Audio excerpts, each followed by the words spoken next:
Good morning বন্ধুরা, তোমাদের সবাইকে কেমন আছো তোমরা জানিও। আমি খুব ভালো রয়েছি। আজকে কটায় উঠেছি জানো? 5টায়। আর ব্লগটা শুরু করছি এখন বাজে পুরো 8:30। বিষয়টা হচ্ছে আমি ঘরের কাজ সেরে বাসন ধুয়ে তারপরে চা খেয়ে ঠাকুর ঘর পরিষ্কার করে একটু কাজ করছিলাম।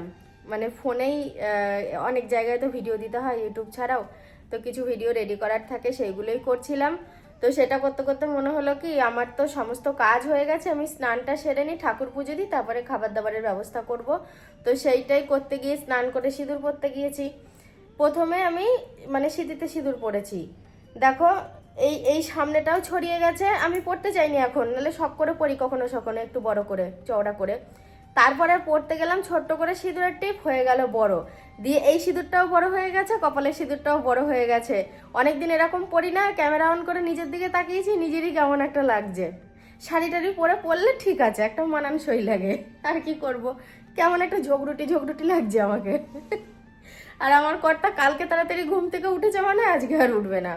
আর এই যে এখন ঠাকুর ঘরে যাব, বাইরে ঠাকুরের থালা বাসন মেজে রেখেছি, মা ফুল টুল তুলেছে। আজকে সকালবেলা মা আর আমি চা খাচ্ছিলাম। সকালবেলায় 2 কাপই চা করি, বাবা ওঠে না ঘুম থেকে, চাও খায় না, চা খায় পরে, নয়তো একবারে ডাইরেক্ট সকালের খাবার খায়। দিয়ে বললাম যে মা আজকে সকালে ভাত খাবা না মুড়ি খাবা? বললো ভাত খাবো না, মুড়ি খাবো, ঘরে মিষ্টি আছে, ওই মিষ্টি দিয়ে মুড়ি দিয়ে দেবো। আর সকালের রান্নাটা করিনি বলে আমি ফোনে অতক্ষণ নিশ্চিন্তে কাজগুলো সারতে পেরেছি। এ দেখো বাইরে তো এখন পুরো ঝলমলে পরিবেশ, কিন্তু ঠিক বেলা 12টা 1টা থেকে আবার শুরু হবে গুরুম গুরুম মেঘের বাজনা, যেটা প্রত্যেক দিন হচ্ছে। আর এই যে ঠাকুরের থালা বাসনগুলো এবার তুলবো। পুজো দেওয়া হলো, ফ্রিজের কাছে এসেছি পটল বের করব। গত পরশুদিন আমি 1 কেজি পটল নিয়েছি 25 টাকা দিয়ে। 1 কেজি নিয়েছি বলে 25 টাকায় দিল, নাহলে 30 টাকা, 500 নিলে 15 টাকায় দিচ্ছিল।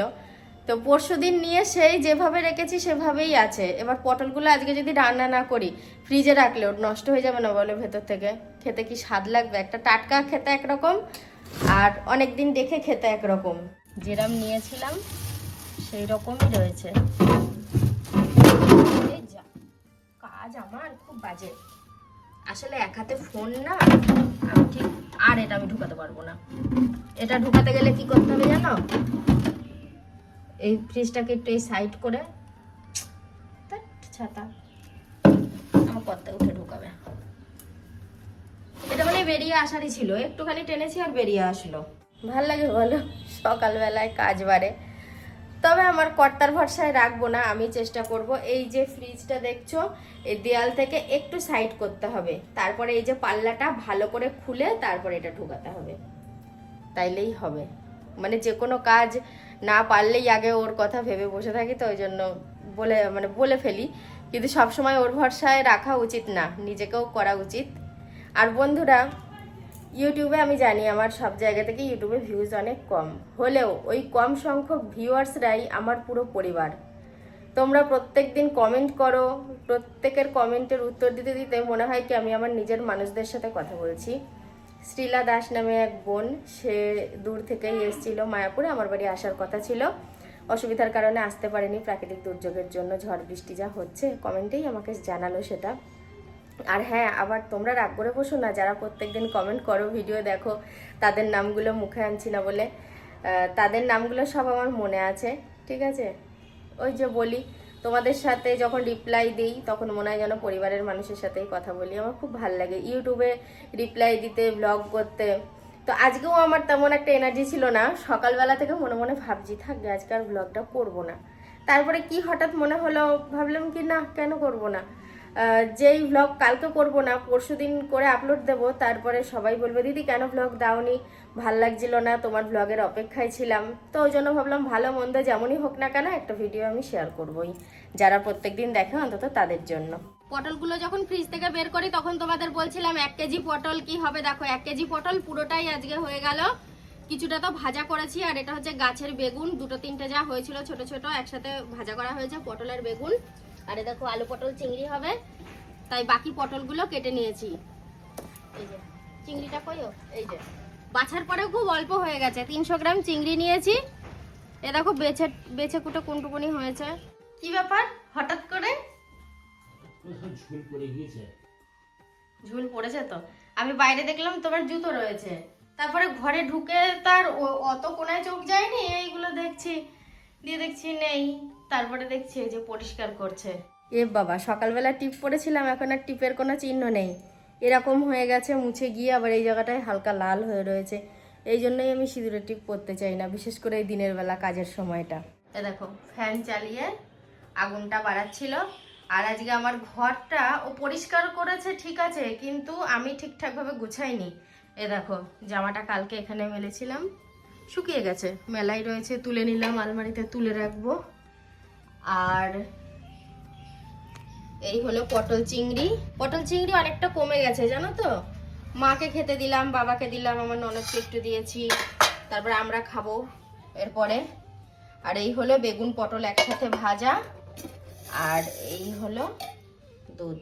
অনেক পুরনো একটা ব্লগ চালালো আমার কর্তা ওই ঘরে থাকার। তবে বলো তো, ওই ঘরে যেটা ছিল এই জায়গায় তোমরা দেখতে পাচ্ছ, মানে এই ব্লগটায় তোমরা দেখতে পাচ্ছ, এই ঘরেও কিন্তু একই জিনিস রয়েছে। কি জিনিস রয়েছে তোমরা কমেন্ট করো।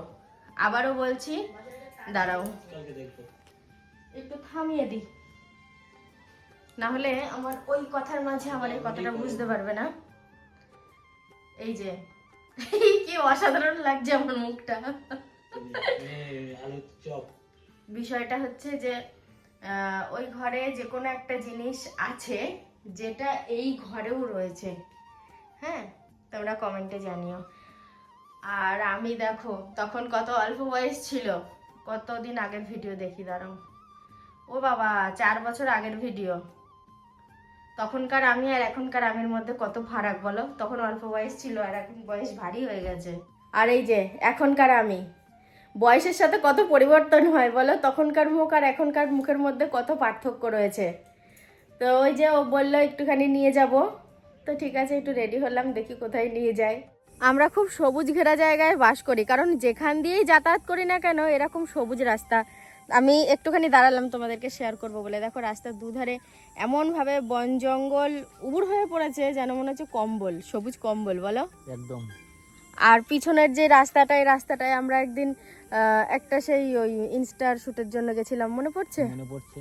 আজকে যাবা? না, আজকে আর যাব না, আজকে তো আমরা সোজা যাচ্ছি। কোথায়? এখান দিয়ে। ওটা কোথায় কোথায় যেতে পারবো? একদম জাহান্নগরে উঠে পড়বো। জাহান্নগরে? যাবা? চলো চলো। এখনই বললো এই রাস্তায় ঢুকবো, দিয়ে এখন আবার নিজেই বলছে মাঠের উপর দিয়ে রাস্তাটা হয়েছে। তো বিষয়টা হচ্ছে এখানে একটা রাস্তা হয়েছে, কিন্তু মাঠ, কিছুটা মাঠ আছে, তো মাঠের উপর দিয়ে হয়েছে কিনা এটা বিষয় ভাবার আছে। তাহলে চলো, যেতে হয় না, ওই রাস্তাটা শেষ করে একটা চায়ের দোকান আছে, চা খেয়ে বাড়ি চলে যাই। সত্যি গো, আমরা বাঁধন খোলা মানুষ দুজনাই। তো এটা অনেকে বলে বাচ্চা নেই তো তাই উড়ে উড়ে বেড়ায়। তো তাদের কথাটা একটু কটূক্তি হলেও কোথাও যেন সত্যি থাকে আমার কাছে। একটা যদি সন্তান থাকতো তাহলে কিন্তু পিছু টান থাকতো, আলাদা একটা দায়িত্ব থাকতো, যেটা আমাদের দুজনের মধ্যে একজনেরও নেই। আর একটা সন্তান না থাকার জন্য সংসার যে সংসার বলে মনে হয় না, এটা যেমন সত্যি, এটার পাশাপাশি এত বছর নিঃসন্তান থাকার পরে এই ব্যাপারটাও আমি উপলব্ধি করতে পেরেছি। স্বামী স্ত্রীর মধ্যে ভালোবাসা শক্ত আর দৃঢ় হয় একটা সন্তানের জন্য, এটা আমি সবসময়ের জন্য শুনে এসেছি। কিন্তু কথাটা ঠিক আমার অতটা মানে প্রযোজ্য বলে মনে হয় না। কারণ হচ্ছে আমাদের নিজেদেরকে দিয়ে আমরা উপলব্ধি করি, তো তা বলে কি আমাদের কি ওই সবসময় মিষ্টি মিষ্টি সম্পর্ক ঝাল হয় না? অবশ্যই হয়, মানে মিষ্টির থেকে ঝালটাই বেশি হয় সারাদিনে। তা হলেও নিজেদের যে একটা ভালোবাসার বন্ধন, সেটা সন্তান না থাকলেও টিকে থাকে। আমাদের তো আছে, আমাদের মতো আরও অনেকের আছে। জানি আমার মতো পরিস্থিতিতে যারা আছে, আমার মতামতের সাথে তারাও একমত। তো বন্ধুরা, যাই হোক, অনেক ভারী ভারী কথা বলে ফেললাম। আমি মাঝে মধ্যেই ব্লগে ভারী কথা বলি। তো বাঁধন খোলা বলেই হয়তো আমরা এত উঠতে পারি। তো আমি এখন ফুচকা খাচ্ছি। কর্তা বললো কি তুমি তো কিছুই খাওনি, তো চলো 10 টাকার ফুচকা খাও। আর ও জানে যে আমি 10 টাকার বেশি ফুচকা খাই না। আর এই পরিবেশে এই টাইমে ফুচকা আমার কাছে কিন্তু দারুণ লাগছিল। আমি সবসময় ওই টাউনের ভেতরে খাই, নবদ্বীপে। আর এটা আমি আজকে এসেছি খুব গ্রাম সাইডে মুরগির ডিম খুঁজতে, তোমাদেরকে ব্লগেও বলেছিলাম। কিন্তু আমার কর্তা মানে নিজে ইচ্ছাকৃত মুরগির ডিম কিনলো না। রাস্তা এত খারাপ, বলে কি একটা ডিমও কিন্তু গোটা থাকবে না। তো ঘুরে ফিরে ফুচকা খেয়ে গল্প করে চলে এসেছি। তুই কি জানতে এসেছিস? হ্যাঁ, ভোজে কি কি খেতে দিল বলো? আমি বলে দিচ্ছি। প্রথমে দিচ্ছে পাতা, তারপরে জল, তারপরে লেবু, তারপরে লবণ, তারপরে সাদা ভাত, তারপরে ভেজ ডাল, তারপরে হচ্ছে পটল চিংড়ি, তারপরে আবার ও তোর মামার মুখ দেখা যাচ্ছে না বুঝি?